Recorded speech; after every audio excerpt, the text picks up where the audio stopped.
귀한 찬양 감사드립니다. 우리 같이 한번 인사를 나눕니다.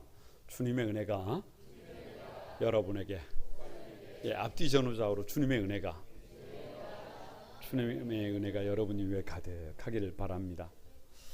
가만히 저를 한번 주목해 보시기 바랍니다. 우리말에 답다, 뭐뭐답다라고 하는 그런 말이 있습니다. 사람은 짐승과는 좀 다른 다움이 요구되는 줄로 믿습니다. 성도들은 성도다워야 합니다. 목사는 목사다워야 하고, 어찌 보면 교회는 교회다워야 합니다. 고린도전서 4장을 가만히 시작하면서 1절에서 우리를 그리스도의 일꾼이라고 했어요. 그러니까 거두절미하고 일꾼은 일꾼다움이 있어야 합니다. 그래서 지난주에 일꾼은 겸손해야 하고 충성해야 하고 판단하지 말아야 한다, 그런 말씀을 드렸습니다. 오늘 고린도전서 13번째로 다 같이 한번 우리의 존재 방식. 왜 존재 방식이냐? 여러분, 우리가 그리스도의 일꾼이잖아요. 우리가 그리스도의 일꾼이라고 한다면 우리 하나님께서 우리에게 기대하는 존재 방식이 있어요. 일꾼다움이 요구됩니다. 그래서 오늘 가만히 말씀을 통해서 우리에게 요청하시는 일꾼다움이 뭔지, 우리의 존재 방식이 뭔지 가만히 한번 나누려고 합니다. 먼저 세상의 존재 방식이 있어요. 세상의 존재 방식이 뭐냐? 거두절미하고 다 같이 한번 왕이 되기를 원한다. 여러분, 세상의 존재 방식이 뭐라고요? 이게 왕이 되기를 원해요. 누가? 그냥 내가 내 자식들이 왕이 되기를 원하는 거예요. 이유 없어요. 6절 말씀을 여러분 같이 한번 봐보면 6절입니다. 시작. 형제들아, 내가 너희를 위하여 이 일에 나와 아볼로를 들어서 본을 보였으니, 거기까지만. 자, 보세요. 사도 바울은 자기 자신과 아볼로를 들어서 뭐를 보였다? 본을 보였다라고 말합니다. 묻습니다. 답을 한번 해보시기 바랍니다. 사도 바울과 아볼로는 사이가 좋았다, 나빴다? 좋았다. 이상하게 생각하지 마세요. 교회를 개척한 바울과 교회를 지금 담임하고 있는 아볼로는 많은 사람들에게 본이 되었다, 본이 되지 못했다. 본이 되었다. 이게 팩트예요. 이게 팩트. 그런데 고린도 교회 성도들은 참 안타까운 것이 뭐냐 그러면 바울을 팔았어요. 아볼로를 팔았어요. 그래서 바울을 팔아서 스스로 왕이 되는 겁니다. 아볼로를 팔아서 스스로 왕이 되는 겁니다. 게바를 팔아서 스스로 왕이 되는 겁니다. 예수님을 팔아서 스스로 왕이 되는 것입니다. 스스로 높아지는 것입니다. 스스로의 이속을 챙기는 것입니다. 그래서 그들에게 겸손도 없고 충성도 없고 서로를 판단하면서 교회가 분쟁 가운데 있습니다. 이게 팩트예요. 여러분, 교회는 만물을 충만케 합니다. 역사 발전의 동력입니다. 교회가 세워지면 다 세워져요. 그런데 그 교회가 분쟁하면 아무것도 아니에요. 교회가 분쟁이 없으면 교회는 자연스럽게 성장합니다. 여러분, 우리 아이들을 이렇게 양육하다가 보면요, 가만히 이렇게 잘 건강한 가정에서 잘 먹고 잘 자라면 아이들이 어떻게 자라요? 쑥쑥 자라요. 막 때깔이 그냥 막 되는 냄새가 나요. 할렐루야. 아니, 그렇게 성장한다니까요. 교회도 그런다니까요. 성도들이 날마다 늘어나고 하나님의 역사가 일어납니다. 그런데 분쟁이 있으면 아무것도 아니에요. 그냥 헛것이에요. 교회는 교회가 아니에요. 인간에게, 사람에게 가장 무서운 질병 중에 하나가 뭔 줄 아세요? 많은 질병들이 있는데 그 중에 자가면역질환이, 자가면역질환이 뭐냐 그러면 보통의 경우에는 밖으로부터, 외부로부터 질병이 공격을 해오면 사람의 몸은 하나님께서 어떻게 만들어 놓았느냐 그러면 백혈구와 적혈구가 군대가 돼가지고 내 몸을 방어한다, 안 한다? 시간이 지나면 이긴다, 이기지 못한다. 이긴다. 그렇게 설계되어 있어요. 그런데 밖에서 들어온 것이 아니에요. 아군이에요. 아군. 지금 우리 군대란 말이에요. 내 안에서 나를 지키고 있단 말이에요. 그런데 우리 군대가 나를 위해서 총질을 해요. 그러면 여러분 이게 어떻게 되는 거예요? 이거 아무것도 아니에요. 아무것도 아니에요. 그래서 무서운 것이 자가면역 질환이고, 그래서 무서운 것이 분쟁입니다. 아무리 하나님의 교회가 비밀이라고 해도 분쟁하면 더 이상 뭐다? 아무것도 아니다. 아무것도 아니다. 그런데 문제는 왜 고린도 교회가 이렇게 어리석은 삶을 살고 있는 거예요. 6절을 여러분 계속 한번 읽어봅니다. 6절 하반절입니다. 이는 너희로 하여금 기록된 말씀 밖으로 넘어가지 말라 한 것을 우리에게 배워 서로 대적하여 교만한 마음을 가지지 말게 하려 함이라. 왜 그렇게 교회가 분쟁하는 거예요? 왜 그렇게 여러분 어리석은 삶을 살고 있는 거예요? 이유 없어요. 간단합니다. 별거 없어요. 말씀 밖으로, 기록된 말씀 밖으로 넘어가 버린 거예요. 다시 말하면 여러분 스스로 왕이 되는 거예요. 백문일답입니다. 그냥 답이 뭐냐? 왕이 되려고요. 뭐라고요? 그냥 왕이 되려고요. 예? 왜 선악과를 먹지 말라고 했는데 따먹어버리고 맙니까? 왜 형제를 사랑하라고 하는데 사랑하지 않고 그렇게 미워합니까? 별거 없어요. 왕이 되는 거예요. 왕이 되려고 하는 거예요.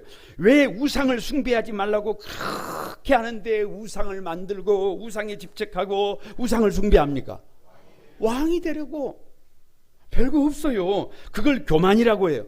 선악과를 먹으면 하나님 같이 된다고 생각하니까, 동생을 쳐 죽이면 자기 세상이 올 것이라고 생각하니까, 우상만 있으면 행복할 것이라고 생각하니까, 그거 전부 사기라니까. 그거 전부 누구에게 속고 있는 거라니까. 자기 자신에게 속고 있는 거라니까요. 그렇게 원망하면서 불평하면서 여러분 그렇게 살아도 아무것도 아니에요. 헛된 삶이라고 그래요. 그런데 문제는 지금도 세상은 서로가 그렇게 왕이 되려고 전쟁 중에 있어요. 그런데 문제는 교회에 나와 있는 성도들조차도 지금 그렇게 살아간다는 거예요. 고린도 교회가 그렇게 살고 있다는 거예요. 7절을 여러분 한번 봅니다. 7절을 같이 한번 봅니다. 시작.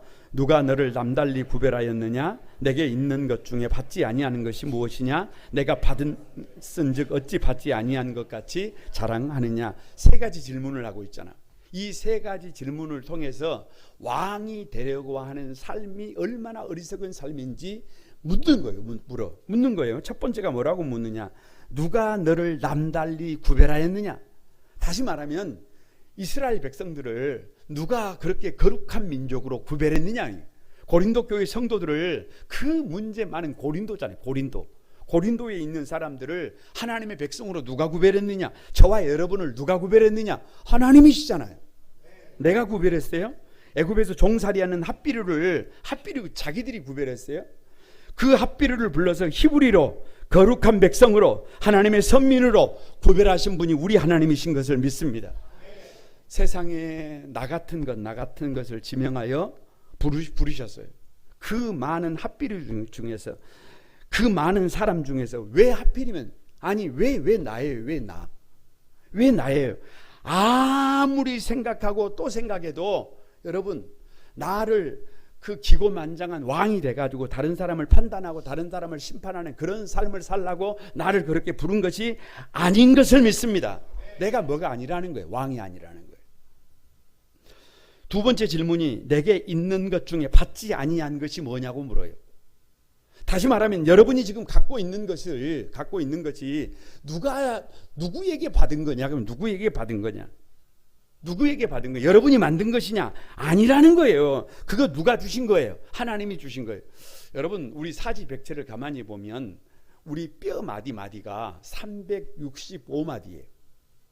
확실합니다. 근데 이 한 마디가 문제가 생기면 그걸 뭐라 그래요? 그걸 장애라 그래요. 그런데 365마디를 정교하게 만들어서 누구에게 주셨어요? 오늘 우리에게 주셨어요. 1년이 365일입니다. 365일을 하나님께서 조건 없이 또 올해 주신 거예요. 할렐루야. 지금 10월을 맞이하고 있는데 이 깊어가는 가을을 여러분 감사로 받습니다. 이제 12월이 되고 1월이 되면 혹한이 몰려올 텐데요. 그 혹한도 뭘로 받아요? 감사로 받아요. 누가 주셨기 때문에, 하나님이 주셨기 때문에. 그러니까 부도 명예도 지혜도 아멘이라도 좀 하시오. 건강도 은혜도 가정도 자녀도 손자 손녀도 이 모든 것을 누가 주신 거예요? 하나님이 주신 거죠. 여러분, 그냥 다시 말하면 내가 왕이 아니라 누가 왕이라는 거예요? 하나님이 왕이라는 거예요. 세 번째 질문이 내가 받았은즉 어찌하여 받지 아니한 것 같이 자랑하느냐. 누구를 자랑하고 있다는 거예요? 나를 자랑하고 있다는 거예요. 왜 하나님에게서 받아놓고 네가 만든 것처럼 네가 한 것처럼 너를 자랑하고 있느냐. 받은 것을 잊고 산다는 거예요. 은혜를 잊고 산다는 거예요. 왕이 아님에도 불구하고 스스로 왕자에 앉아서 살아간다는 거예요. 여러분, 다시 말하면 이것은 하나님께서 그렇게 살면 된다 안 된다? 안 된다. 안 된다. 요즘 새벽기도 시간에 계시록 15장을 읽고 있는데요. 계시록 15장을 착 펼치면 이긴 자들이 나와요. 이긴 자들이. 그런데 표현이 이렇습니다. 불이 섞인 유리바다에서 찬양하는 사람들. 새벽기도를 하는 사람만이 이게 무슨 말인지를 알아요. 불이 섞인 유리바다 그러는데 막 감격이 안 쏟아져 나오면 새벽에 잠자시는 분들이에요. 에? 이 불이 섞인 유리바다라는 말은 여러분 전장터가 쓸고 갔어요. 다 막 전장터에 막 바다에 막 불이 막 가득해요. 전장. 그런데 거기에서 누가 살아남았어. 내가 살아남았어. 내가 뭐 했어요? 승리했어요. 거기에서 너무 감격해서 뭐를 하는 거예요? 찬송을 하는 거예요. 할렐루야. 얼마나 감격적입니까? 그런데 그 노래를 모세의 노래라 그래요. 그 노래를 어린 양의 노래라 그래요. 무슨 말이냐? 여러분 답해 보세요. 모세가 생각할 때 홍해를 건넌 것은 내가 잘해서 건넌 것이다. 내가 잘한 것이 아니다. 아니다. 이스라엘 백성들이 생각할 때 구원받은 것은 내가 잘해서다. 내가 잘한 것이 아니다. 아니다. 그래서 모세의 노래예요. 그래서 어린 양의 노래예요. 이스라엘 백성들이 자기들의 힘으로 홍해를 건넌 것이 아니에요. 우리의 힘으로 구원받은 것이 아니에요. 어린 양 때문이에요. 예수 그리스도 때문이에요. 그래서 찬양의 내용이 달라요. 세상의 노래와 달라요. 이긴 성도들의 노래, 구원받은 성도들의 노래가 뭐냐? 계시록 15장 3절에 이렇게 돼 있어요. 주 하나님 곧 전능하신 이시여 하시는 일이 크고 놀라우시다. 뭐를 노래해요? 우리가 부르는 노래가 뭐예요? 주님은 전능하시다. 죽은 자를 살리시고 없는 것을 있는 것처럼 부르신다. 주 하나님이 하시는 일은 크고 놀라우신 일이다. 우리가 누구의 배에 오른 거예요? 하나님의 배에 오른 거예요. 누구의 인생의 그 섭리하에 들어간 거예요. 위대한 일을 하시는 그 하나님 그 일하심에 우리가 들어간 것인 줄로 믿습니다. 그래서 여러분 뭐예요? 노래가 달라요. 노래가 달라. 여러분 가만히 한번 생각해 보세요. 가만히 생각을 해보세요. 대부분의 사람들이 전장에 나가서 이겼어요. 그러면 어떻게 해요? 개선문 만듭니다. 개선문. 유럽에 가보세요. 그러면 전부 다 뭐 만들어놨어요? 개선문. 누가 잘했다는 거예요? 내가 잘했다는 거예요. 내가 성공을 했어요. 내가 뭔가 잘했어. 성공을 했어. 그러면 뭐예요? 동상 만들어요. 저 북녘 땅을 봐보세요. 여러분 가만히 보면 안타깝습니다. 온통 김일성, 김정은 동상으로 가득합니다. 그러니까 김일성, 김정은 부자를 거의 어디 반열에 올려놨어요? 신의 반열에 올려놨어요. 여러분 김일성, 김정은은 신의 반열에 있는데 백성은 어디서 살아요? 지옥에서 살아요.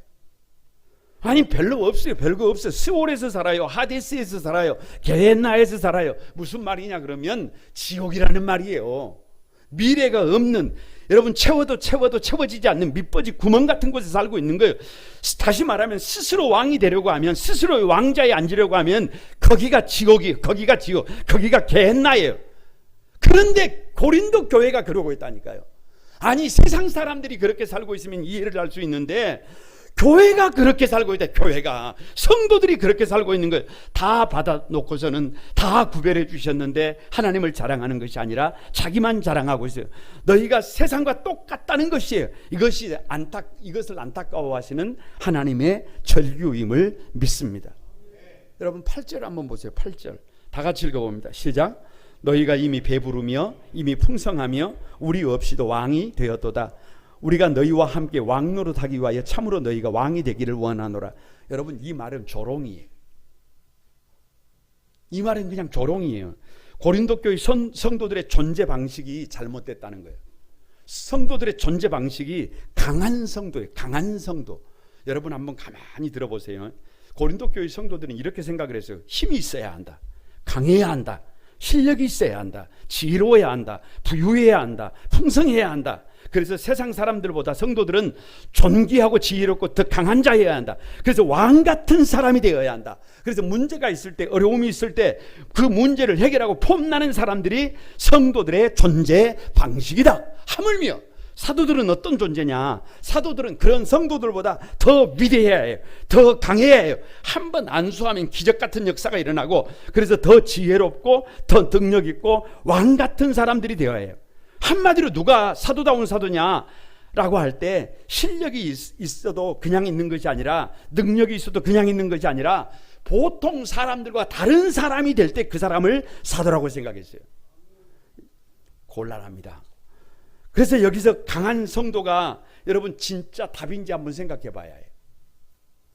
가만히 한번 속으로 답해 보시기 바랍니다. 내가 그렇게 강해지면 다른 사람을 이길 수 있다? 내가 그렇게 강해지면 배우자를 이길 수 있다? 내가 그렇게 강해지면 성도들을 이길 수 있다? 여러분, 이길 수 없어요. 그래가지고 이기는 게 아니에요. 이스라엘의 뜻이 뭐냐 그러면 하나님을 이긴 사람이에요. 하나님을 이긴 사람. 그런데 어떻게 이스라엘이 하나님을 이겼느냐, 야곱이 하나님을 이겼느냐, 힘과 능력, 실력 뭐 이런 걸로 이겼습니까? 그런 게 아니라니까요. 하나님이 이를 이긴 방법이 뭐냐? 하나님께서 야곱에게 져 주신 거예요. 져 주신 것. 하나님께서 져 주셔서 야곱이 이긴 자가 된 줄로 믿습니다. 이스라엘의 존재 방식이 뭐냐? 누가 이기는 거예요? 누가 이기는 거예요? 아니, 여러분, 누가 지는 거예요? 하나님이 져주는 거예요. 강한 사람이 지는 거예요. 강한 사람이. 가정에서 부모가 있고 자식들이 있어요. 누가 강해요? 부모가 강하죠. 그러니까 누구에게 져요? 여러분, 교회에서 목회자가 있고 성도들이 있어요. 누가 강해요? 아니, 여러분, 말씀 앞에서 목회자가 강하죠. 그러니까 성도에게 기꺼이 지는 거예요. 아니, 별거 없어요. 그래서 이스라엘의 존재 방식이 뭐냐? 기꺼이 지는 거예요. 자기 고집을 버리고 기꺼이 지는 삶입니다. 하나님께서 그 때를 쓰는 어린아이 같은 야곱에게 기꺼이 져주신 것입니다. 그래서 여러분, 팩트가 뭐냐? 강한 상을 가지고는, 스스로의 왕의 존재 방식을 가지고는 성도다운 삶을 살 수 있다 없다?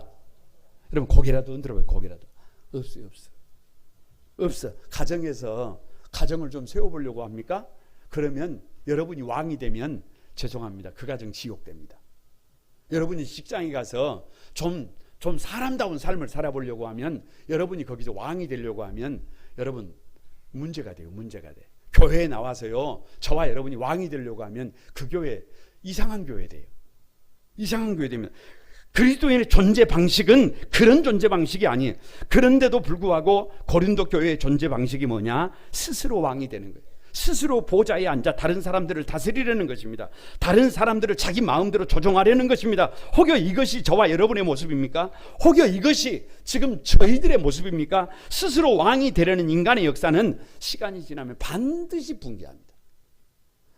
스스로 왕이 되려는 인생의 마지막은 처참해요. 처참해. 인류의 역사도 고린도 교회조차도 스스로 왕이 되려고 하다가 분쟁 가운데 신음하고 있어요. 이 안타까운 삶에서 나와야 해요.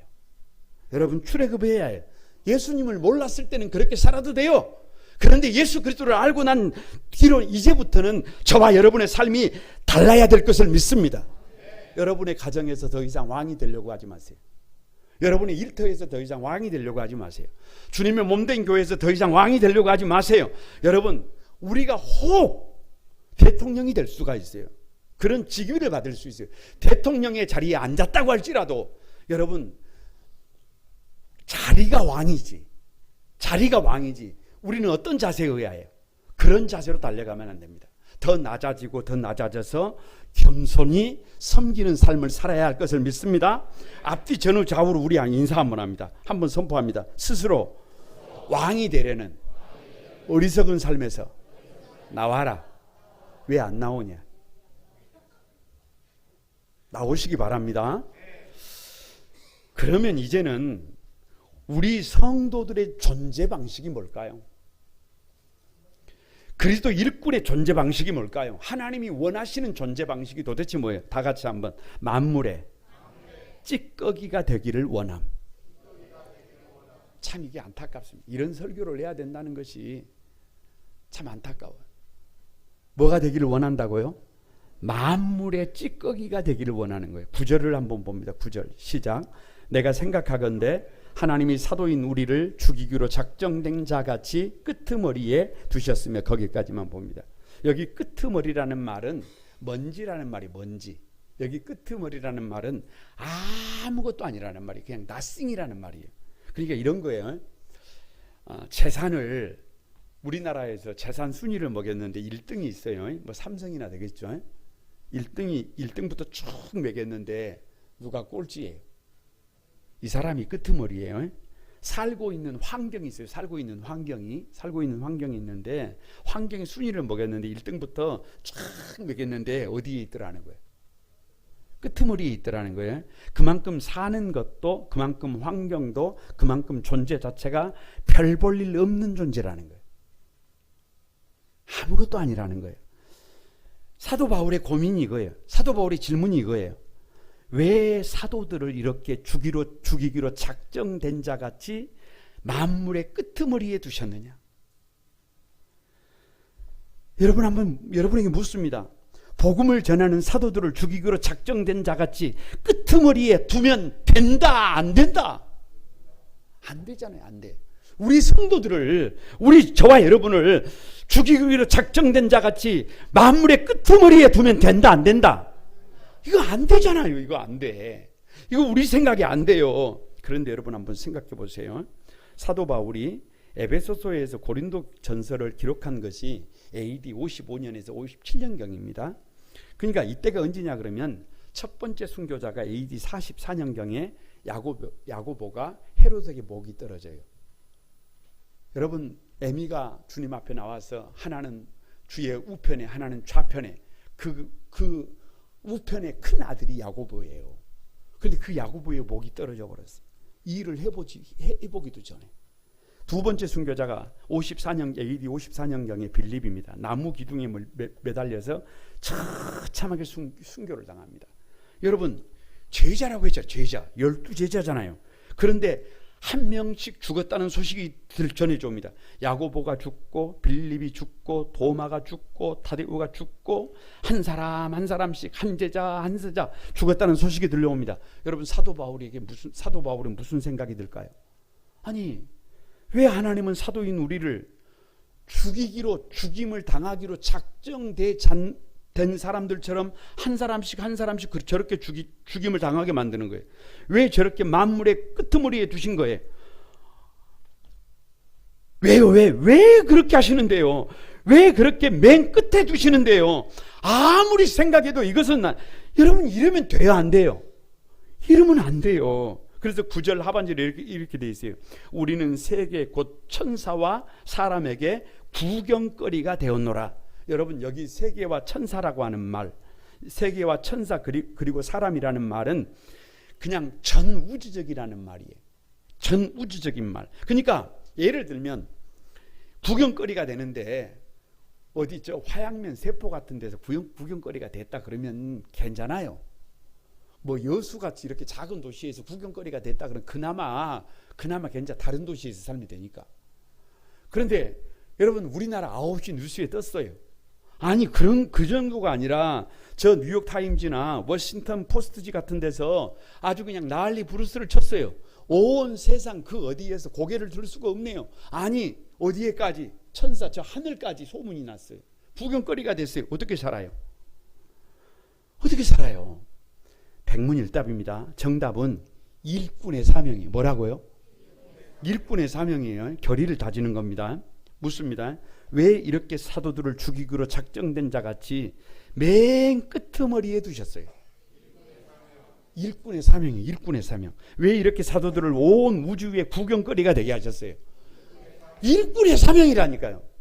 그러니까 사명을 맡은 자는 쉽게 살려고 하는 게 아니에요. 사명을 맡은 자는 그 어떤 어려움을 당해도 어떤 문제가 있어도 맨 마지막에 끄트머리에 있다고 할지라도 죽이기로 작정된 자처럼 버려져도 그 사명이 중요하다는 거예요. 그 사명이. 그래서 9절에 이렇게 말합니다. 우리는 누구 때문에? 그리스도 때문에. 그러니까 예수님을 전하기 위해서라면 순교도 당하고, 예수님을 전하기 위해서면 끄트머리에도 가고, 예수님을 전하기 위하여 세상에 구경거리도 되고, 아멘. 예수님을 전하기 위해서는 죽이기로 작정된 자같이 산다는 거예요. 주님이 홀로 가신 그 길을 이제 누구도 따라간다는 거예요. 주님이 홀로 가신 그 길 나도 따라가오. 모든 물과 피를 흘리신 그 길을 나도 가오. 험한 산도 나는 괜찮소. 바다 끝이라도 나는 노래가 안 돼도 이게 웃을 타임이 아니에요. 지금 이게 노래가 안 돼도 아버지 나를 보내주어 나는 달려가겠소. 목숨도 아끼지 않겠소. 나를 보내주어. 여러분 저 이곤희 집사가 작곡한 사명이에요. 목사도 아니고 집사가 작곡한, 이곤희 집사가 작곡한 사명입니다. 무슨 말이에요? 주님이 홀로 가신 그 길을 누구도 따라가겠다는 거예요. 이것이 사도들의 고백이에요. 이것이 차원이 다른 존재 방식이에요. 똑같은 삶을 살기를 원치 않는 거예요. 여러분 11절과 12절을 한번 봅니다. 11절과 12절 같이 한번 읽어봅니다. 시작. 바로 이 시각까지 우리가 줄이고 목마르며 헐벗고 매맞으며 정처가 없고 또 수고하여 친히 손으로 일을 하며. 거기까지만. 저는 지난 한 주 설교를 가만히 준비를 하다가요, 어제 그제 이제 가만히 책상 앞에 앉아서 마지막 이렇게 그 활자를 이렇게 다듬고 있는데요, 이 본문을 가만히 설교하면서 나도 모르게 여기 눈물이 이렇게 고이더라고요. 그냥 눈물이 흘렀어요. 왜냐 그러면 예수님을 영접하고 난 뒤에 저의 인생은, 죄송합니다, 그냥 실크로드예요. 실크로드. 저의 인생은 원래 그렇게 비단길이 아니었어요. 예수 믿고 난 뒤에도 여러분 쉽지 않았어요. 버거운 인생이었어요. 그런데 믿음의 연륜이 가만히 들어가면서 인생이 바뀌더라니까요. 그래서 저는 저 자신을 이렇게 불러요. 하나님의 은혜를 노래하는 타고난 일꾼이요 감미로운 시인이다. 누가 뭐라 그래도 할 수 없어요. 그냥 그것이 내가 생각하는 목사예요. 하나님이 하신 일을 탁월하게 얘기하고 그 하나님의 일하심을 감미롭게 아주 부드럽게 아주 노래하는 시인이지. 인생 자체가 가만히 생각해 보면 언제부터인지 실크로드라니까요. 예수님을 영접하고 난 뒤에 저의 인생은 그냥 고속도로 하이웨이. 그냥 예수 믿기 전에는 비포장 도로가 아니라 장애물이 가득한 인생이었는데, 예수 믿고 나서 천천히 장애물이 치워지더니 어느 순간에 보니까 구하는 것이나 생각하는 것에 넘치도록 누가 일하시더라고요. 그냥 하나님이 일하셔요. 그러니까 마음의 생각만 해도 누가 일하시더라는 거예요. 하나님이 일하시더라는 거예요. 예수님을 영접하고 난 뒤에 저의 인생은 그냥 해피니스, 행복 그 자체예요. 여러분이 기분 나빠해도 어쩔 수가 없어요. 가끔 사택에서 아내와 식사를 준비를 해가지고 밥을 이렇게 먹을 때면 둘이밖에 없잖아요. 그러면 무슨 생각이 드느냐 그러면, 어렸을 때 동네에서 그 3살 4살 때 그 빠끔살이라고 그랬잖아요. 그러니까 우리는 뭐 사는 것 같아? 빠끔살이 하는 것 같다라는 말을 많이 해요. 그러니까 주일 설교를 준비하는 것도, 성도들을 돌아보는 것도, 내가 해야 할 일을 묵묵히 감당하는 것도 그냥 뭐예요? 그냥 빠끔살이에요. 행복해. 그냥 감사해요. 그냥 좋아요. 여러분 사실 이게 그렇게 만만치가 않아요. 설교를 준비한다는 것, 성도들을 돌아본다는 것, 신방을 한다는 것, 뭐를 해도 이게 쉽다고 결코 말하기가 어려워요. 그런데 가만히 그렇게 달려가다가 보면 누가 행복하다는 것을, 내가 행복한 존재라고 하는 것을 내가 느낀다니까요. 세상에서 가장 행복한 사람이 누구다? 뭔 목사님이야? 나지. 나라니까, 나. 아니, 그런 생각이 들어요. 그런 생각이 들어. 누구처럼 살았으면 좋겠어요? 우리 성도들이 누구처럼 행복했으면 좋겠어요? 나처럼 행복했으면 좋겠어요. 그런데 사도 바울의 고백을 묵상하면서 송구스럽더라니까요. 죄송스럽더라니까요. 아니, 눈물이 나더라니까요. 왜요? 왜? 바울은 그렇게 살지 못했다니까요. 바울은 그렇게 살지 못했어요. 바로 이 시각까지 사도 바울이 고린도 전서를 쓰고 있는 그 시간에도 사도 바울은 굶고 줄여야 했어요. 여러분, 배고픔이 뭔 줄 알아요? 배고픔이? 굶주림이 뭔 줄 알아요? 고린도 전서를 쓰고 있는 그 시간에도 목마르고 헐벗었대요. 고린도 전서를 쓰고 있는 그 시간에도 매를 맞아야 했대요. 고린도 전서를 쓰고 있는 그 시간에도 정처가 없어요. 집이 없어요. 쉴 곳이 없어요. 고린도 전서를 쓰고 있는 그 시간에도 수고하여 친히 손으로 일을 해야 했어요. 전도하다가 설교하다가 일하다가 그렇게 살았어요. 그렇게 줄이면서도 원망하지 않았습니다. 그렇게 목마름에 헐벗으면서도, 그렇게 매를 맞으면서도, 그렇게 정처 없으면서도, 그렇게 수고하여 일하면서도 원망하거나 불평하지 않고 책임을 전가하지 않았어요. 왜요? 그것이 사명이라고 여겼기 때문에. 그것이 주님이 가신 길을 따라가는 길이라고 생각했기 때문에. 그래서 사도 바울은 목표가 분명해요. 목표가 분명해요. 바울의 목표가 뭐예요? 영혼 구원이에요. 어떻게 한 영혼이라도 더 구할 수 있을까? 충분히 평안히 살 수 있다니까요. 넉넉히 살 수 있다니까요. 쉽게 갈 수 있다니까요. 그런데 좁은 길을 가는 것입니다. 그런데 스스로 십자가를 짊어지는 것입니다. 하나님의 영광을 위해서. 여러분, 이 세상에서 나 하나쯤 먹고 사는 것이 뭐 그렇게 대단해요? 뭐 그렇게 대단해? 뭐 그렇게 대단하길래 그렇게 산다 못 산다 그럽니까? 좀 멸시를 받으면 어떻습니까? 좀 여러분 힘든 길을 걸어가면 어떻습니까? 조롱을 당하면 어떻고 천대를 당하면 어떻습니까? 여러분 조금 힘들면 어때요? 한 영혼을 살리기 위해서, 하나님께 영광 돌리기 위해서 좁은 길을 선택하는 것이, 여러분 그것이 성도의 존재 방식이잖아요. 나를 위해서라면 매맞을 이유가 없습니다. 정처 없이 떠돌아다닐 이유가 없습니다. 줄이고 헐벗을 이유도 없습니다. 오직 다른 사람들을 구원하려니까, 오직 하나님께 영광 돌리는 삶을 위하여 고난을 선택하는 것입니다. 그래서 말씀을 묵상하다가 죄송스럽더라니까요. 부끄럽더라니까요. 그래서 혼자 울었다니까요.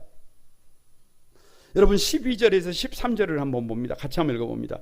모욕을 당한 즉 축복하고, 박해를 받은 즉 참고, 비방을 받은 즉 권면하니 우리가 지금까지 세상의 더러운 것과 만물의 찌꺼기 같이 되었도다. 여러분 한번 답해 보세요. 왜 바울은 모욕을 당해도 이렇게 축복을 하고 있어요? 왜 바울은 박해를 받아도 이렇게 참고 있어요? 왜 바울은 비방을 받아도 이렇게 권면하고 있어요? 뭐 별거 있어요? 저주를 받아도 축복하고, 박해를 당해도 참고, 비방을 당해도 좋은 말로 타이르는 이유가 뭐예요? 힘이 없고 무능해서요? 말재주가 없어서요? 여러분 그런 거 아니라니까요. 결코 그렇지 않습니다. 눈에는 눈, 충분히 그럴 수 있어요. 이에는 이, 그럴 수 있어요. 오리를 가자고 하면, 여러분 그런데도 불구하고 사도 바울은 오리를 가자고 하면 심리를 가고, 겉옷을 달라고 하면 속옷까지 벗어줬어요. 왜요? 왜? 그것이 성도의 존재 방식이에요. 그것이 그리스도의 일꾼의 존재 방식이에요. 그것이 예수 믿는 삶이에요. 그것이 예수 그리스도를 전하는 전도자의 삶임을 믿습니다. 그래서 13절 하반절에 이렇게 되어 있어요. 우리가 지금까지 세상의 더러운 것과 만물의 찌꺼기 같이 되었도다. 고린도 교회 성도들의 생각과는 전혀 달라요. 고린도 교회 성도들의 꿈은 왕이 되는 것인데, 바울의 꿈은 세상의 더러운 것과 만물의 찌꺼기가 되는 것이에요. 여러분, 바울은요, 마음을 먹으면 뭐든지 할 수 있는 실력자예요. 왕이 되려고 하면 여러분 될 수 있는 사람이에요. 그런데 오히려 세상의 더러운 것과 만물의 찌꺼기가 되려고 했던 이유가 뭡니까? 오직 예수 그리스도 때문이에요. 예수님 때문이에요. 예수님을 전할 수 있다면, 예수님의 몸된 교회를 세울 수 있다면, 한 영혼을 살릴 수 있다면, 세상에서 좀 더러워지면 어떻습니까? 여러분 똥통에 손을 좀 넣으면 어떻습니까? 만물의 찌꺼기 같은 삶을 살면 어떻습니까? 조선의 가난과 아픔을 등에 업고 살다간 푸른 눈의 여인 서석평 선교사, 그래서 자기 이름을 버리고 한국 사람 이름을 가진 선교사예요. 1911년 포사이드 선교사와 함께 32살에 조선의 의료 선교사로 들어와서 54살에 돌아가셨습니다. 22년을 광주 전남을 돌면서 간호학교를 세우고 그리고 유가들을 돌보고 윤락 여성들과 빈민 구제에 일생을 바쳤습니다. 그 서석병 선교사가 어느 날 전도 여행을 다녀와서 쓴 일기에 보면 이번 전도 여행에서 500명이 넘는 조선 여성을 만났지만 이름을 가진 여성은 10명도 되지 않았다. 다 돼지 할머니, 개똥얼마, 큰년, 작은년으로 불린다. 남편에게 노예처럼 복종하고 아들을 못 낳는다고 소박을 받고 받은 이들에게 이름을 주어주고 그를 깨우치면서 예수님을 전해야 한다. 그렇게 일기에 적었어요. 여러분, 이 서석병 선교사는 이 전남 일대에 큰 혁혁한 공을 세웠는데도 불구하고 여자라는 이름 때문에 잘 드러나지 않는 선교사님 중에 한 분인데 선교사들에게 하루 식대가 3원이 주어졌어요. 그런데 서석병 선교사는 10전으로 버티면서 그 나머지를 가지고 어려운 사람들을 도왔어요. 서석병 선교사가 죽을 때 어떻게 죽었느냐? 심각한 영양실조에 걸려서 만성 풍토병인 스프루와 폐렴에 걸려서 죽었습니다. 그가 남긴 전 재산은 담요 반장, 쌀 2홉 그리고 현금 27전이 전부였어요. 참 안타까운 것이 뭐냐 그러면 여러분 선교 사역을 하다가 어머니가 이 서석병 선교사가 어렸을 때 엄마가 자기를 버렸어요. 그래서 할머니 손에서 컸어요. 그래서 본토에 들어가서 어머니가 계신다고 그 어머니를 만나게 됐는데 여러분 그 어머니 눈에 이 딸 선교사가 거지처럼 보여요. 그래서 그 어머니로부터 배척을 당합니다. 다른 사람이 아니라 자기를 낳아준 부모가 봐도 내 딸이 만물의 끄트머리처럼 보였어요. 여러분 이 땅에 복음이 전해질 때 그런 눈물과 그런 헌신으로 복음이 이 땅에 전해졌고 이 땅에 여러분 교회가 세워진 것을 믿습니다. 묻습니다. 왜 서석병 선교사는 자신의 전부를 조선을 위하여 주었을까요? 왜 서석병 선교사는 자신의 식비까지 아끼면서 가난한 이들을 도왔을까요? 왜 이 서석병 선교사는 담요 반장밖에 남지 않았을까요? 반장은 잘라서 나눠준 겁니다. 서석병 선교사는 예수님이 가신 길을 따라간 것입니다. 예수님께서 나 같은 사람의 몸을 입고 세상에 오셨잖아요. 가장 비천한 곳에 오셨잖아요. 그러니까 나도 예수님처럼 왜 그렇게 사느냐 그렇게 말하지 않습니다. 왜 나의 죄짐을 친히 십자가에 짊어지심으로 나의 문제를 해결해 주시고 오히려 당신께서 조롱을 받고 당신께서 멸시를 당하고 당신께서 처참하게 찢기셨던 것처럼 그 주님의 뒤를 따라가는 사람들이 그리스도의 일꾼의 존재 방식임을 믿습니다. 이것이 믿는 사람들의 존재 방식입니다. 이것이 성도로 살아가는 방법입니다. 사랑하는 여러분, 말씀을 마칩니다. 가정을 세우고 싶습니까?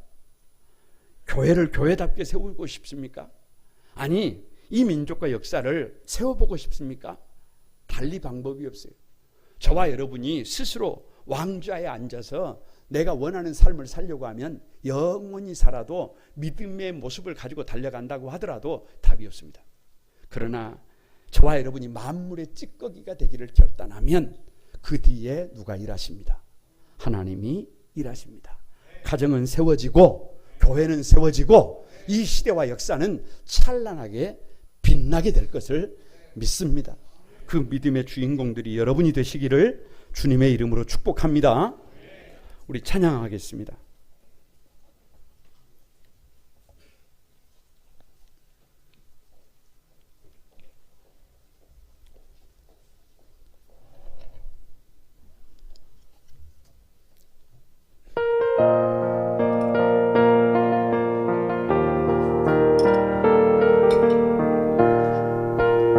다 같이 드립니다. 슬픔 속에서도 슬픔 속에서도 울지 않는 것, 억울해서 울지 않는 것, 걱정할 수밖에 없는 상황 속에도 걱정하지 않는 것, 사랑할 수 없는 사랑조차도 사랑하며 심어주는 것 용서할 수 없는 사람일지라도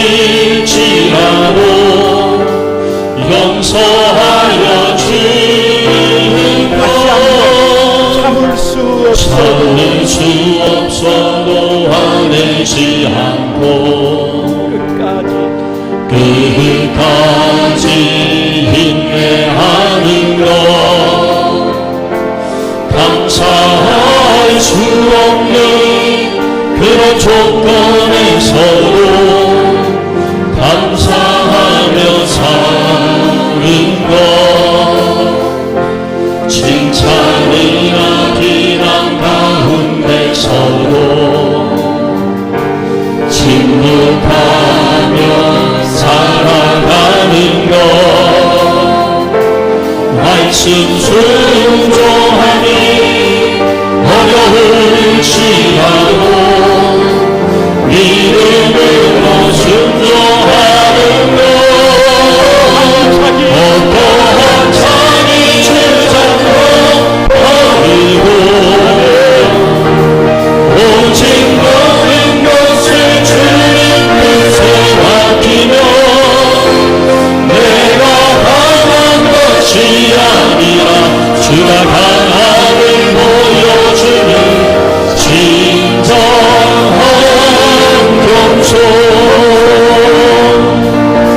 경소는 벗사람이 드러나지 않고 속사람이 드러나는 것 하나님과 가장 가까운 사랑이 바로 겸손한 사랑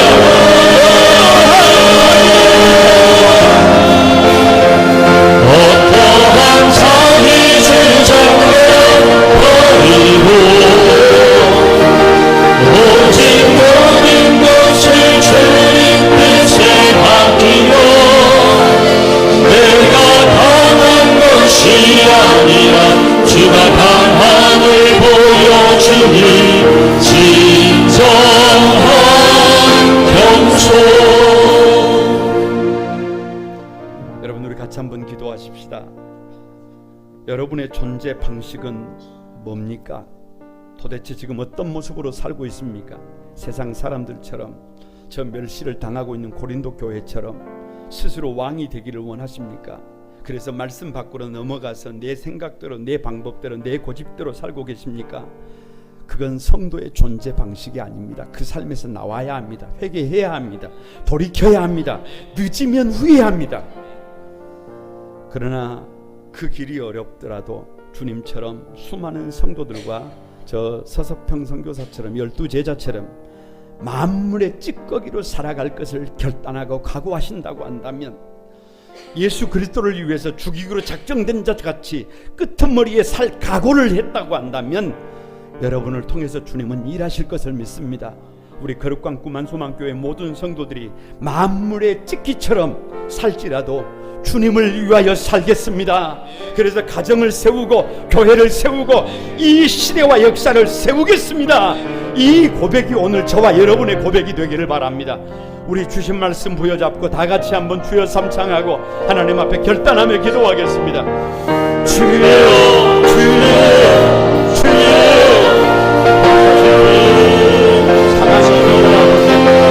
아버지 스스로의 왕자에 하셔서 내 생각대로 내 방법대로 내 고집대로 어리석은 삶을 살았습니다. 아버지 헛되는 삶을 살았습니다. 하나님 아버지 헛된 삶을 살았습니다. 나에게 속아 쏟았습니다. 이제 하나님께 도와주시고 우리처럼 대자처럼 저 수많은 믿음의 선배들처럼 아버지 그리스도의 자기에 남은 것이가 되는 것처럼 아버지 성도의 일꾼의 천국의 방식에 땅에 새기고 믿음으로 살고 도와주시고 역사에 거룩하신 주님, 가만히 뒤를 돌아보면 스스로 왕좌에 앉아서 내 생각대로, 내 방법대로, 내 고집대로 살았습니다. 용서해 주십시오. 이제는 돌이키고 싶습니다. 이제는 다른 삶을 살고 싶습니다. 주님처럼, 12 제자들처럼, 저 수많은 믿음의 선배들처럼, 서서평 선교사처럼 하나님 맡은 자리에서 만물의 찌꺼기가 될지라도 예수 그리스도를 위하여 그 좁은 길을 걸어가겠습니다. 결단하고 다짐하는 우리 한소망의 모든 성도들 한 사람 한 사람을 돋는 해 아침 빛처럼 비온 뒤 땅에서 광선으로 우미 돋는 새풀 같은 존재로 하나님 세워주시고 저들의 삶을 통하여 하나님의 영광이 온 땅에 드러나게 하여 주옵소서. 감사드리옵고 예수님의 이름으로 기도드리옵나이다. 아멘. 자리에서 일어나셔서 하나님 앞에 봉헌 예물 올려드립니다.